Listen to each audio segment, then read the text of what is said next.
Assalamualaikum warahmatullahi wabarakatuh. Jadi ada sebuah cerita ya. Ini ada seorang yang sudah tak anggap sebagai adik. Dia itu pertanyaannya gini, Mas, Mas, gimana kalau seandainya itu aku tunangan atau langsung mau nikah? Terus kemudian saya bilang gini, apa kamu sudah yakin dengan keputusanmu itu? Karena masa depanmu itu masih panjang. Nikah itu bukan perkara soal kamu tuh bareng sama dia. Nikah itu mudah, tapi yang sulit itu menjalani. Terus apa kamu sudah tahu sifat dan karakternya orang yang bakal kamu tunangi? Terus dia bilang seret, cuma dia itu masih belum siap karena dia itu masih kuliah.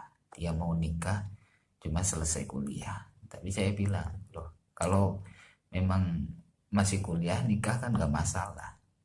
Terus dia bilang, ya, tapi rasanya gak enak dan aku juga masih belum siap buat ngejalanin itu. Ya udah, kalau memang kamu belum siap buat ngelakuin semua itu, ya nggak usah dilakuin. Ikuti kata hatimu. Ketika kata hatimu bilang tidak siap dan tidak mau, jangan kamu lakukan. Karena yang menjalani hidup itu adalah kamu sendiri. Yang tahu siap apa enggaknya itu juga kamu sendiri. Makanya terkadang wanita itu sering dipercepat buat disuruh nikah sama orang tuanya. Tapi kan apa hasilnya? Banyak orang yang menjanda. Kalian tahu kenapa di Banyuwangi ini angka janda itu banyak? Karena adanya pernikahan dini. Ketika mental kita itu belum siap buat menghadapi suatu masalah yang berada dalam rumah tangga, itu maka bakal tidak akan bisa gitu loh. Maka dari situ akan adanya konflik-konflik yang dimana membuat suatu perceraian yang mengakibatkan status wanita ini menjadi janda pas sudah punya anak satu, menjadi janda pas sudah punya anak dua, atau bahkan yang belum punya anak sekalipun, tapi kan status dia sudah janda.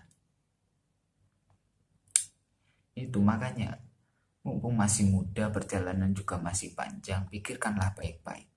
Masalah nikah itu perkara mudah, yang sulit itu kan menjalani. Terus dia itu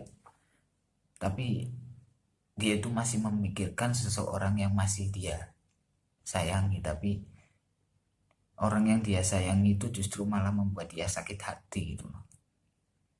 Akhirnya dia memutuskan untuk bertanya seperti itu agar apa? Ya agar dia bisa melupakan orang yang dia cintai. Kan itu. Perkara soal melupakan itu memang sulit ketika kita sudah mencintai. Ya udah, kalau memang mau lupakan ya lupakan. Terus kalau kamu memang mau menjalani tunangan terus langsung cepet-cepet nikah, ya nggak apa-apa. Tapi kalau memang kamu mau tunangan dulu, ya nggak masalah kan, nggak masalah. Nikahnya kan bisa nanti. Terus dari situ dia juga bilang bahwasanya dia itu bimbang. Dia itu sebenarnya nggak mau, tapi dengan keadaan seperti itu, ya aku cuma bisa ngasih nasihat. Terus apa coba yang dia bilang coba? Sebenarnya sih aku nggak tunangan sama siapa-siapa, cuma pengen dinasihati aja sama Mas Subhan. Kan kampret itu, ngeprank dia itu. Padahal sudah saya serius-serius buat kasih nasihat yang bener, dipikir dulu. Dia ngeprank. Apa nggak kampret ya itu? Hati macam apa itu? Oh, wis. Itu tapi buat pembelajaran aja. Buat orang-orang yang masih muda tapi ingin menikah. Ketika mental kamu belum siap, jangan nikah. Tapi ketika hatimu sudah siap dan menerima semua resiko yang akan kamu hadapi, ya silahkan lakukan.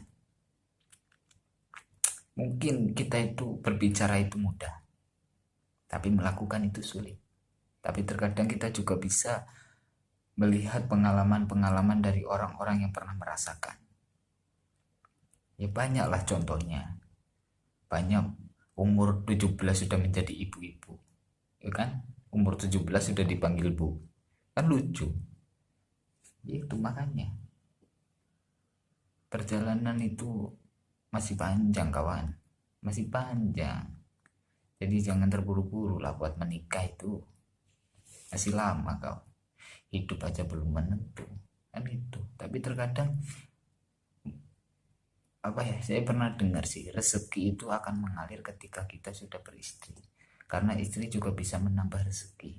Tapi memang banyak sih, memang banyak yang terjadi ketika seorang menikah itu rezekinya nambah, terus dia menjadi bisa menghidupi semua keluarganya. Ya cerita hidup berbeda-beda lah. Tapi satu lagi pesan dari saya, jika kamu memang sudah siap untuk menikah, untuk menjalani rumah tangga, silahkan menikah. Tapi ketika kamu belum siap dan umurmu masih muda, jangan kamu paksakan. Ikuti kata hatimu, jangan ikuti kata orang lain. Karena yang bisa mengerti dan menjalani hidupmu itu adalah kamu sendiri, bukan orang lain. Maka jangan jadilah penyesalan di akhir. Ya, tapi jadilah penyesalan di awal sebagai gambaran di mana kamu tidak akan melakukan kesalahan yang sama dilakukan oleh orang yang sudah-sudah ketika kita belum siap untuk menikah. Ya cuma itu saja dari saya. Mohon maaf jika ada salah kata atau yang saya ucapkan itu salah, maafkan. Billahi taufiq wal hidayah. Wassalamualaikum warahmatullahi wabarakatuh.